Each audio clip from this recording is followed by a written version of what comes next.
Thank you for joining us today for the Elevate Life Young Adults podcast, a ministry dedicated to help you love God, lead yourself, and build a Christ-centered foundation for the rest of your life.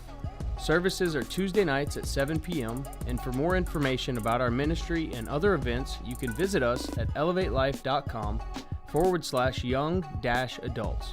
Thanks again for joining us, and enjoy today's message. Hey guys, how's everybody doing today? That was like 4 people. How's everybody doing today? Great, that was better. I'm gonna sit down today. I actually hurt my neck, but you know what? We never stop. Doesn't matter if we're hurt. Can't stop, won't stop. So I'm gonna sit down because I can't really bend my neck. It's awesome. Normally I move around and dance and do weird things, but today I'm gonna chill. So we're not gonna fall asleep though, because it's very interesting what I'm gonna talk about. If I haven't met you, hi, I'm Keela. We are in the series called Overrated. And I was just thinking about dreams. I've been thinking a lot about, and just follow this with me for a second. Do dreams actually come true? And I started thinking, not like the dreams that you like sleep and you dream and you wake up. I mean like the dreams that actually keep you up, that keep you from sleeping. Maybe it's your dream is paying off your college loans. Maybe your dream is getting that job that you've always wanted. Or maybe your dream, I don't know how to put this up, hold on. Maybe your dream is, finding that your spouse, or maybe your dream is getting healthy. I don't know what your specific dream is. It could be to get an iPhone X, I don't know. But whatever your dream is, like, have you ever thought about, do dreams really come true? Because, we watch Disney movies, or at least I do. And, there's always a princess, usually. Sorry, guys. There's men in there, but, it's mainly about a princess. And she has a dream, and it might be really small at the time, like something like Tiana, she had a big dream to have like a restaurant and stuff, and that was great. But usually it's like a smaller dream or a bigger dream or whatever it is, and we see that they have initial tragedy in their life. Usually they lose their parents. I don't know why. I don't know if you ever noticed that. But they lose their parents, and they face hardship, and people are mean to them, or someone's chasing them or something, and then a prince comes and saves them, and then all their dreams come true. And I was just thinking about that because I know for me, have you ever had like a dream come true in your life, whether it was big or small, and it wasn't like what you thought it should be when it came true? Like you're like, like I wanted to date this person, and I started dating them, and they were crazy. Or like, I really wanted this job, and I hate it. We have like these dreams that we think in our mind, like, this is my dream, and sometimes we get it, or maybe you're not there yet, and you're like, did my dream come true? Like, was that my dream? Or maybe you're really frustrated, like, I just want my dream to come true, and my life will be fine. But those of us that have had like a dream come true, sometimes you're sitting there going, was this my dream? Because it doesn't look how I think it should. And so I've just been thinking a lot about that because, our generation has been told, and I know that even, my parents told me, like, if you're willing to pay the price, like, basically you can have anything you want. And that's true, but here's the caveat or the catalyst in the situation. You have to involve God because he's the one that gave you the dream. And whenever I was thinking about dreams, I was thinking about how, myself included, we go through life and we get really, really frustrated. And who's the first person we blame? God. But we didn't involve him in the first place, but we're mad at him for not making it work for us. And I was just thinking about how, for me, like, I wasn't really good at school. I don't know if anybody else is like that. Like, I wasn't really a great test taker. I would be what you call more of a creative mind. That's what I would consider myself. Is anyone else like, I'm a creative mind? Yeah, that's me. My brain, God made it differently and wonderful, and not for school. And so basically, I didn't really have a dream to go to Harvard. Okay, I'm like, I want to go to a school and I want to get a degree, and I want my job to be good. You know, I didn't ever have a dream to work at the church. I just knew I wanted to do something great for God. Like, I know I wanted my life to not be a waste. I wanted to do something, and it means something. And, you know, it was interesting in my own life, like coming around to the fact of whenever I got to the point of graduating, the economy was crazy, and like the entire plan that I had for my life in my head and what I had gone to school for wasn't panning out. And I was kind of frustrated, and I was like, you know what, God, like, what is this? Like, you give me this thing in my head, you give me this dream, and then like it's not working out. Like, look at the economy. Look at what's happening. Like, this opportunity isn't here. Like, this isn't working for me. And then I started thinking, I was in Miami at this time with my sister, and I started thinking, was that really my dream, or was that just like a good idea? Like, was that really in my heart what I felt like I was called to do? Like, was it a deep calling? Or was it just something that I was like, oh yeah, that would be good. I could make a lot of money doing that. Or like, I could do that. I'm good at that. And I think sometimes we get confused and we get frustrated because we think something's a good idea and it's not really the God dream that he's put in our heart. And, you know, I think that it's not just about working hard, because like for me, I wasn't great at school, but I worked really hard. And even sometimes when I got a C in math, that was really good for me. That's just true. And for me, I worked really hard. Like, I was actually the president of the National Honor Society. I don't know how, but I was. And I worked really hard. But in my life, you know, there's been things that I've worked really hard at and they haven't panned out. Like, whether it was my marriage in the past, or whether it was a friendship, or whether it was something that I was passionate about. Like, I went through a season where I was painting. Who knew? Like, I was just like, I want to be a painter. Like, not like an actual painter, but I was like, I want to paint. I can paint. I wasn't that bad, but I wasn't that good. And, you know, for me, I think I've had these things in my life that kind of were like, oh, I want to try that. I want to try that. But really deep down, you know what happened is that God started giving me opportunities, and I would resist them, and I'd be like, you know, at one point I was in Australia, and my dad called me. He's like, hey, I want you to come back, and I want you to help with our youth ministry and our internship. And I was like, oh, I don't know how to do any of that. And I never really thought of myself as like a church staff person. And we'll see. Like, in my brain, I'm like, okay, we'll see. But you know what's interesting is that when I was in Australia, that's the exact areas I was serving in a church while I was there. And God was preparing me. And I didn't even like connect the dots. And yeah, it took me like years to figure it out. And I'm still learning and growing because I'm young. But for me, it's interesting because now there's this thing that's developed inside of me that I've realized, wow, it's a God dream in me. Like, the thing that I connected to, like a corporate coaching position, is what I wanted to do, like leadership development, corporate coaching. I'm doing that same desire that I had. It's just through a different avenue. But that was my thought process of saying, I'm going to do it in the corporate world. And God was like, no, I'm going to have you do it in the kingdom. And I find so much more fulfillment now doing what I'm doing than I ever would have in a corporate setting. And you might be a person that is totally corporate minded, and that's your calling, and that's great. But I thought it was a good idea, but it wasn't God's dream that he had put in my heart. And I didn't even see it because I was so focused on what I wanted and what I could manage and what I could study and my degree plan and all these things. I had all these plans. And I don't know if you ever do that, but sometimes my plans get in the way of God's plans, and I get frustrated when he sidetracks me from my plan. And I'm like, you're messing up everything. So, you know, God is not in the business of fulfilling your dreams. Shock. He is in the business of fulfilling his dreams, which he's placed inside of you, that are actually probably the dreams that you're dreaming. They just need to be a little bit more directed because you haven't probably involved him. So there's not clarity and you're frustrated. Like, if you're frustrated about your dream, I can bet you God's not involved. Because he's going to give you peace and direction and vision and hope and patience for the things that are his dreams, because his dreams always come true.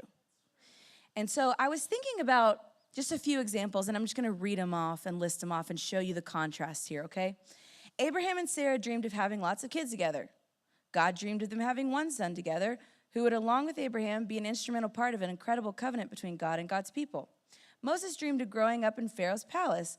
God dreamed of sending Moses into the desert for 40 years, then using Moses to lead God's people out of Egypt. Hannah dreamed of having a large family. God dreamed of her having a son, Samuel, who would be dedicated to the Lord's service. The people of Israel dreamed that a Messiah would come into power and destroy all the enemies of Israel. God dreamed that a Messiah would come in weakness and humility and be crucified upon a Roman cross. So you see how there's like similarities of desires, but the actual way that the destiny happened was a little bit different than they had originally dreamed. And so that's why, honestly, like a lot of the Jewish faith is still on a level, what we would say is kind of like sidetracked from the reality, because they are so focused on their dream that they missed out on what God was dreaming through his son. And so they're still waiting for the Messiah, if you don't know that. He's already come, he's here. So God's dreams for me are better than my dreams for me. And that's something that I'm constantly reminding myself of. Because I don't know about you, but like for some reason, I tend to think that like I'm smarter than God, and it sounds really dumb to say out loud. But if you really think about it in your life, like God sometimes puts things on our heart. And let me show you how that looks. You have this thing that you think of, or something that pops into your head, and you're like, nah, that could never happen. Nah, that's not me. Why would I do that? That's usually God. And the things that we are sitting here going, yeah, I can make that happen. I can make that happen in my own strength. Yeah, I have a 5-year plan for that, 10-year plan. I can make that happen. Like, could God get involved and make that happen? Sure. But it's better to involve him from the beginning, because what you think is 5 years might be 5 days. Just like the Israelites. They were in the desert for way longer than they should have been. Pretty sure the calculations are 40 years, and it could have taken them 11 days. That should show you right off track, right on track to what I'm saying. Like, we should involve God right off the bat. Like, I'm going to involve him in my dreams, because I'd rather spend 11 days than 40 years waiting. So let me just give you an example of this, because don't get me wrong, I don't want people to be like, she is not being biblical and she's crushing my life. Like, I'm all for planning. Like, I don't know if you know life languages. If you don't, you should go take the life languages, because they're amazing. Okay, if you don't know what that is, you can ask me after and I can help you. But it's basically the way you communicate, the way you operate. And for me, I'm definitely a shaper, so I like to shape. I'm also a mover, so I like to make things happen, okay? So I'm all for planning, but because like in my life, without plans, if I don't have a plan, really things not of value happen, like watching Hulu or Netflix for my whole life. And the reality of it is that in our life, if we don't have a plan, usually we're not going to do anything. That's just the truth. Like, unless you're just a freak. I mean, I'm a planner, but unless you're just a person that can just like go, go, go, go, go, usually you're like, I need to chill. It's for my health, you know? So when our dreams get deferred, deterred, or destroyed, it can make our heart sick. And the Bible actually says that your heart can feel actually sick. So if you're in the room and you've had a desire or you've had a dream before and it didn't work out, like, I'm here to tell you I'm not even into it yet, but there's hope, because there is a real thing that happens. Our heart can feel sick. Like, you know that like sinking feeling, like, you know what people say, like, I've had a broken heart. Like, that's because your dream of that relationship didn't work. It's like a real thing. It makes like you actually sometimes physically hurt when your dreams don't work out the way that you think that they should. And we start like saying things like, why, God? Why am I still single? Why am I stuck in this job? Why is my church still so small? Why can't I have kids? Why am I still struggling in my marriage? Why am I still battling these health problems? To which, just so you know, God would reply, without minimizing your pain, he would say, you can trust me. Your dreams aren't working out, but mine are. You are mine, and I have a plan for you. You see, the cool thing about God is that even whenever we try to intervene and think we're smarter than him, and we try to make our dreams happen, he still makes everything work out for our good.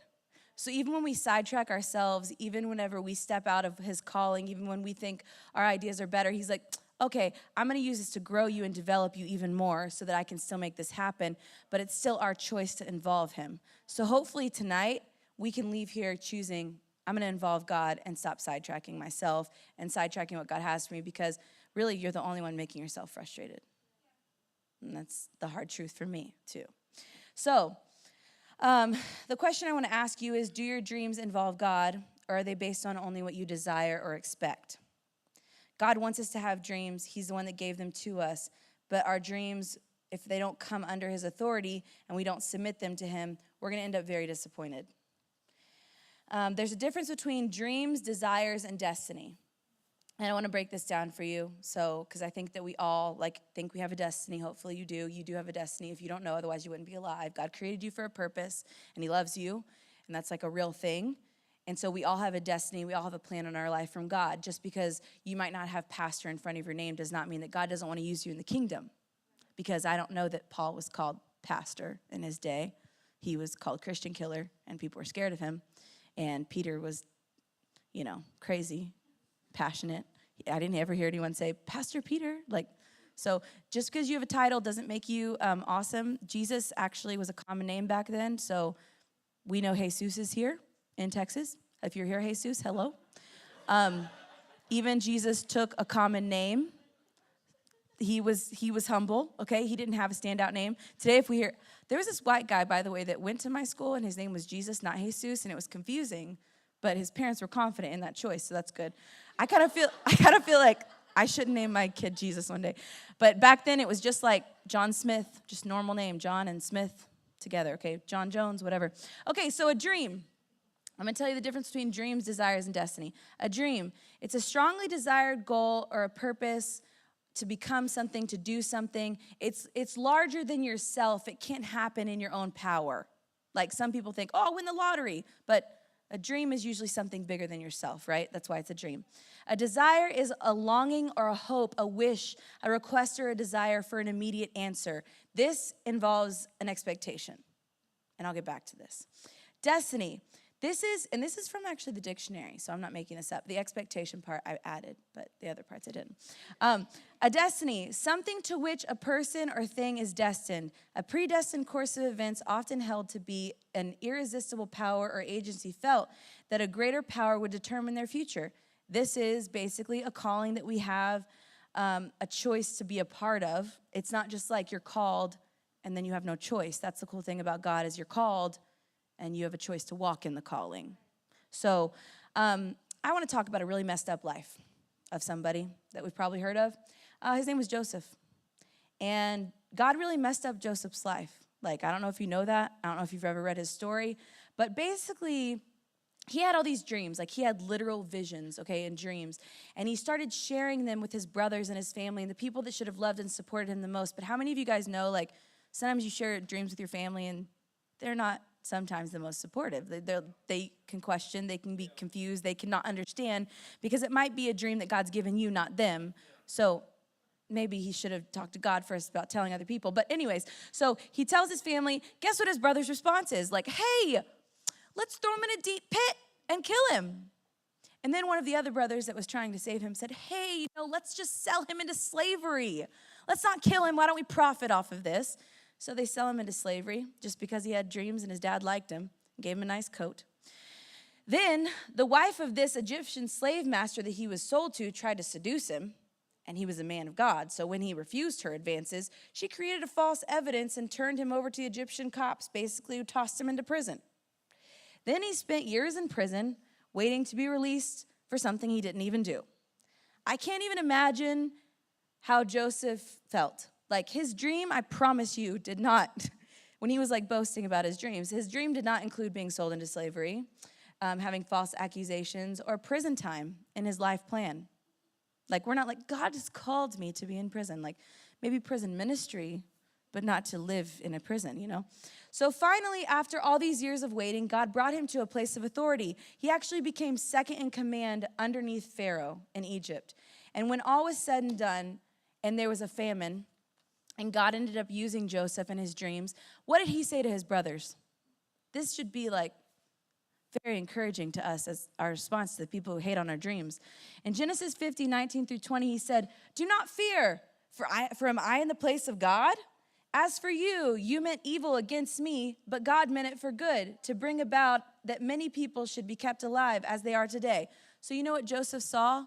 He saw God's plans were bigger than his plans all along the way. And if you read his story, you can see that he continually honored God and was continually raised up into positions that he never deserved because God had favor on him, because of his attitude, because of his awareness of trusting God. He, like, as far as I know, we can't know everything, but as far as I know, he didn't like get really mad at God. He probably questioned, which is okay if you don't know that, but he still chose God over himself.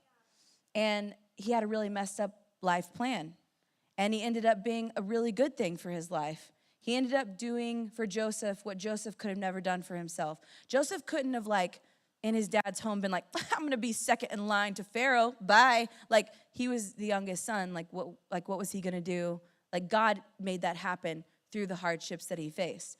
So the issue that Joseph's dreams, like from God, we could have a problem with is his expectations. Like, if he would have dreamed these dreams and had expectations for God to fulfill them, I promise you, he would have never ended up in second in command.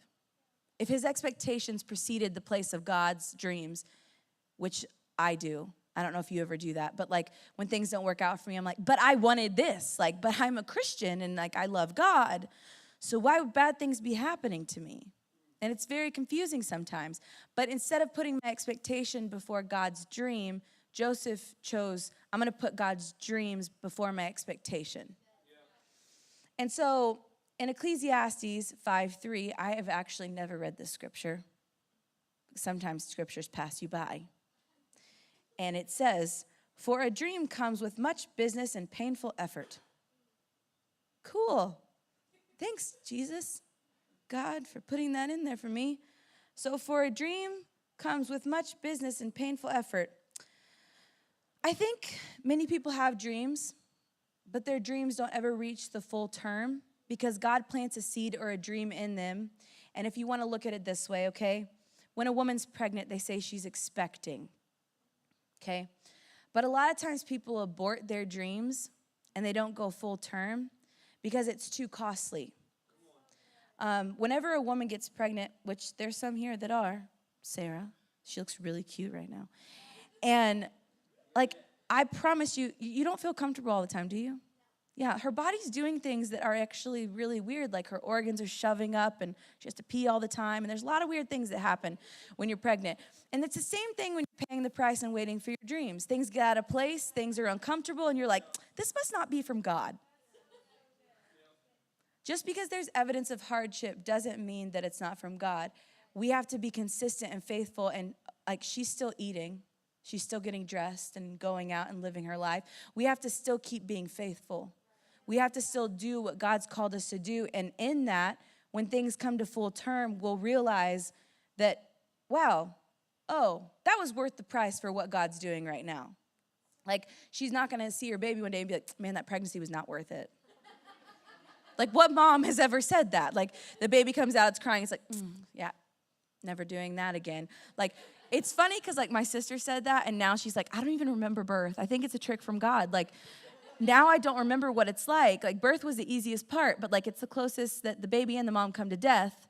But now, like, she forgets, and she's like, I want to do it again. I think, for real, when we're faithful, that's what happens with our dreams. We're like, God fulfills a dream. We're like, I could do that again. And then we get in the middle. And we have to remind ourselves because our expectations get in the way. And we have to be like, oh, no, remember, God did this before. I can do this again. I can stay alive. I can stay faithful. I can stay healthy. I can stay focused. Because there's always, if you don't know this, there's always a dream beyond your dream. Like, you don't have one dream and then it comes true and then you die. Thank God. It's not like, I got the dream job. Like I finally got married. Like, just because someone loves you one day, it's not like your life's over. Like, so, or maybe whatever your dream is. Like, you're like, I got $1 million. I'm finally a millionaire. Like, God wants you to do something with those $1 million, so he doesn't kill you with this, so thank God. Okay, so how do we successfully make it through the preparation and live out our God-given dreams? I'm going to give you 3 quick points for this. Number 1, the power of putting your expectation in God. You will see that there is power when you put your expectations in God's hands. I don't know about you, but I'm the queen of expectations. Hopefully, if you're a man, you're the king, you know. But, like, I can have expectations on everything and not even know it. I can have expectations on my expectations. And I don't sometimes realize it until I'm frustrated or until I'm angry. And then I realize that the reason why I'm angry is because of my own expectation, not because God's not working. Like, I'll just give you a quick example. Like, whenever I was married the first time and my husband left me, I literally told God, like, God, yeah, I'd like to see you use this for my good. You better. Like, it was kind of funny, but, like, it also wasn't funny. Like, I was mad. And now I look back, and literally that's the way that I felt the most loved by God, which is weird because I kind of felt betrayed. Like, I was a good Christian girl. I did everything right. I honored God in my relationship. You know, I'm human, so I'm flawed, so maybe I could have done it better. But still, like, I did everything in my power knowing, like, I'm going to give this to God, and it didn't work out. Does that mean that God wasn't going to use it, or that wasn't a part of my dream that God had for me? No. What that means is that God's going to use that as a weapon against the enemy now. And I get to look back and know, wow, God loved me so much that he took that away so that I could have something so much better. Like, you don't really know what's better until, like, the bad one gets taken away. Like, I've been drinking a lot of almond milk, and my husband's allergic to milk, and it's fine, and I like it in smoothies. But, like, in cereal, it's really thick, and it's weird. And I like milk in cereal and coffee. I don't know about you, but it's just, I'm about consistency, like, actual, like, not like consistency of a person, but like the consistency of a liquid.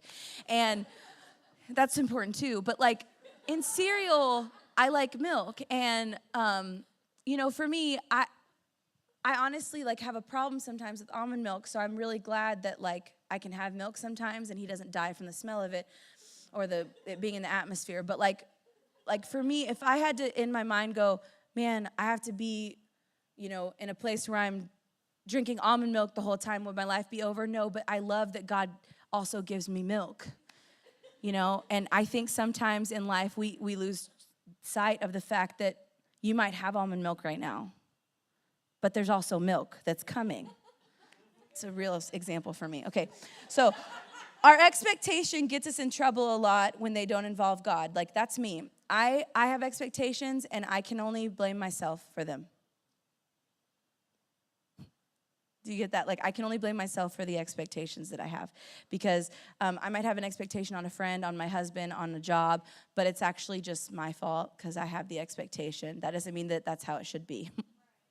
Okay, so we miss out on our dreams because we think of them as just that. They're our dreams. Like, this is my dream. This is my calling. This is my destiny, really. So when's the last time God billed you for that breath? When's the last time he said, hey, give me those hands back that you're playing that guitar with that I've given you a destiny in?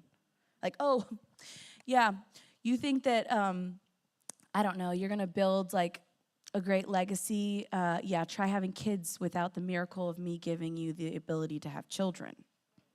That's just weird in itself, the fact that all happens. But he's created our bodies to do amazing things, and it works. And if we had to figure them out, like when my sister was pregnant, I said, imagine if you had to make her ear today. Like, imagine if you're like, I'm going to craft the left ear. Hold on. No one talk to me. It has a lobe. Do I want it to be a detached lobe or an attached lobe? Like, just think about if we had to think about all those things. We don't. So why do we take ownership of our life like that when you didn't create your life? God did. So our dreams are the same. We get mad at God when they don't work out how we want them to work out, but he's the one that gave us the dream. So we should probably say, hey, God, like, what's your perspective on this dream? Could I get some wisdom? Because he has all the answers. He knows the end from the beginning and the ins and outs. So when something comes up and it's a roadblock, he could actually be like, oh, honey, that's not a roadblock. That's a stepping stone. And we were like, oh, I thought that was a roadblock. Wow, thanks, God. You don't have to deal with it. So in Psalms 27:13, David talks about being the kind of person of a wait and see, not just, well, we'll just see what happens. Because like a lot of us are like, well, we'll just see what happens, I guess. Like, don't be that kind of person. We need to be a wait and see person. How are you a wait and see person? When you involve God. You're a, well, we'll just see what happens when God's not involved, because we know what happens when we'll just see what happens. Probably not good. With God, it's like, oh, you just wait and see because he's faithful. So in Psalms 27:13, David basically says, what would have become of me had I not believed that I would see the Lord's goodness in the land of the living?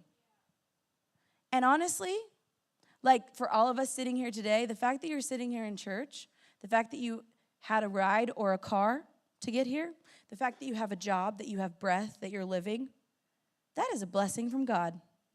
And he is faithful to get you where he's got you today, so why can't he take you to your ultimate goal?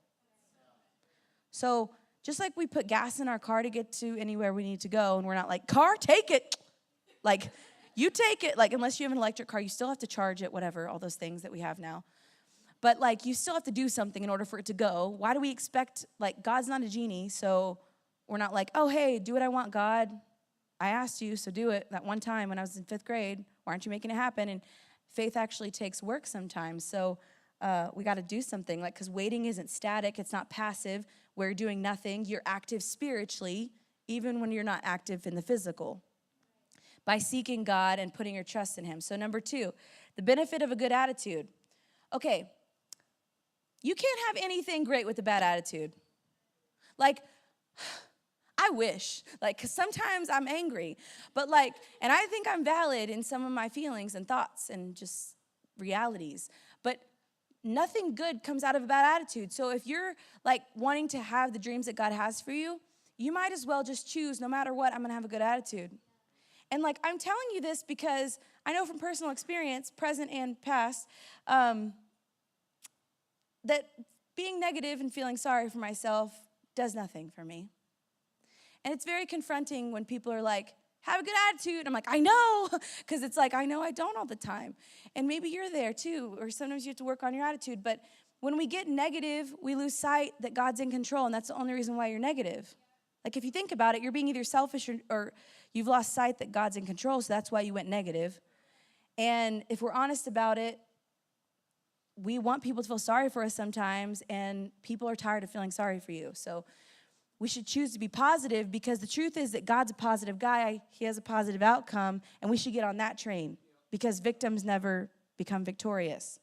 So eventually I have learned, and I'm still learning eventually, in all areas, that I can choose my response. Even though I can't choose my circumstance, even though I can't choose my situation, I can choose my response.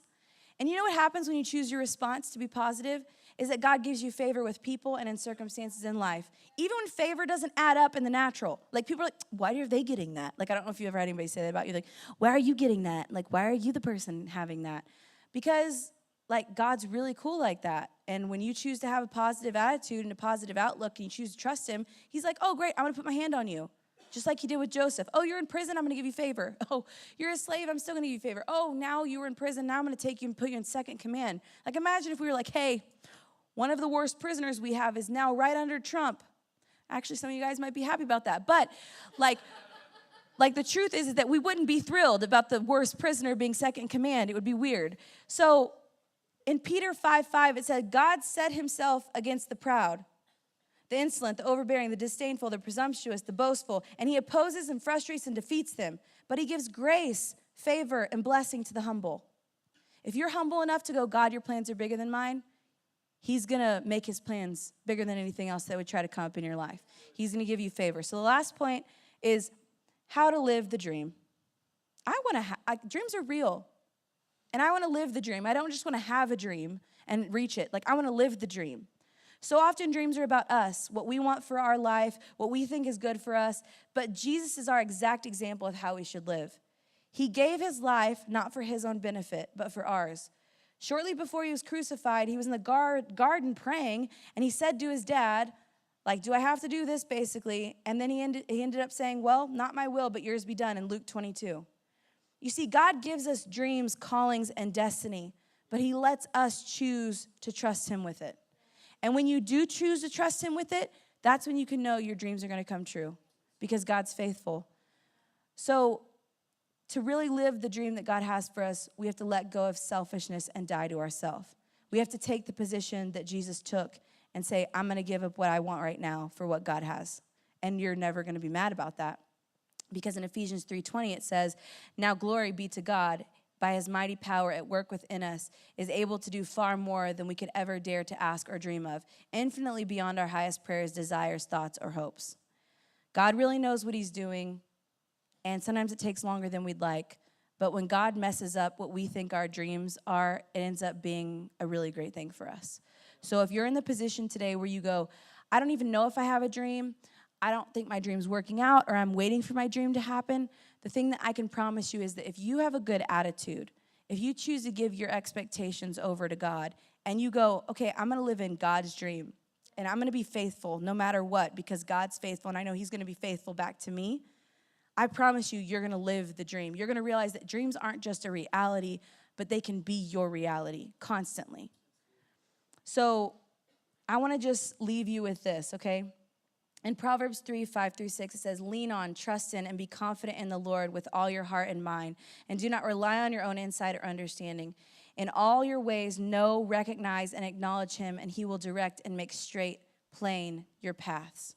When God directs our paths, sometimes he leads us in ways that don't make sense, and we don't always understand everything that's happening, but don't let anything hold you back. Don't let anyone keep you from dreaming the dreams that God's given you, because the truth is they're worth the price.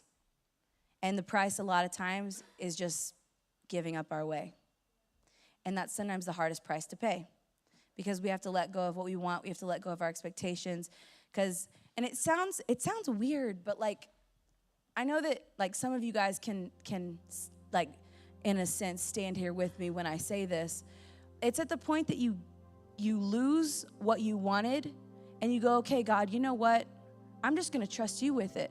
That you realize you never lost anything, but he's just continually adding more and more of what he has for you. Like, you're never a loser with God. You're never in a place where you're too far gone. You're never in a place where you've sinned too much, where you've done too much, where you're too far gone. Because literally, God is as close as you saying, I want you. Your dreams happening are as close as you saying, I need you. I want to invite you in. I want to involve you. And a lot of times we get so stuck in working and planning and focusing and maybe even stressing about what's not happening that we forget to invite him in. So I'm not going to do like a typical altar call right now, but what I'm going to have us all do, because I think it's a great place to be in today, because a lot of people will say like dreams are overrated, being a dreamer is overrated, but living the dream is not overrated with God. Like, if God created you and put you on this earth to just be miserable and die, that is really cruel. And that's not the kind of God that we serve. We serve a God of hope, of peace, of love. He is a God who honors us even though we don't even deserve honor. He's a God who puts favor on us when we don't even deserve his favor. And so today, I want us to just turn our perspective towards him and say, God, I want to involve you. I want to involve you in my life. I want to involve you in my dreams. I want to involve you in my heart like never before. And so can we all say a prayer together today and just invite him in? Will you repeat this after me? Everybody say, God, I want you more than I want my way, more than I want what I expect or how I expect things to happen. God, I put my trust fully in you today. I let go of fear. I let go of insecurity. I even let go of my past, because you're the Lord of that, and you're going to use it. And I trust you with my past, my present, and my future. Thank you, God, for your love. In Jesus' name, amen. Thank you for listening to the Elevate Life Young Adults Podcast, located at Elevate Life Church in Frisco, Texas. Please follow us on social media at ELC_YA and visit us at elevatelife.com/young-adults for more information.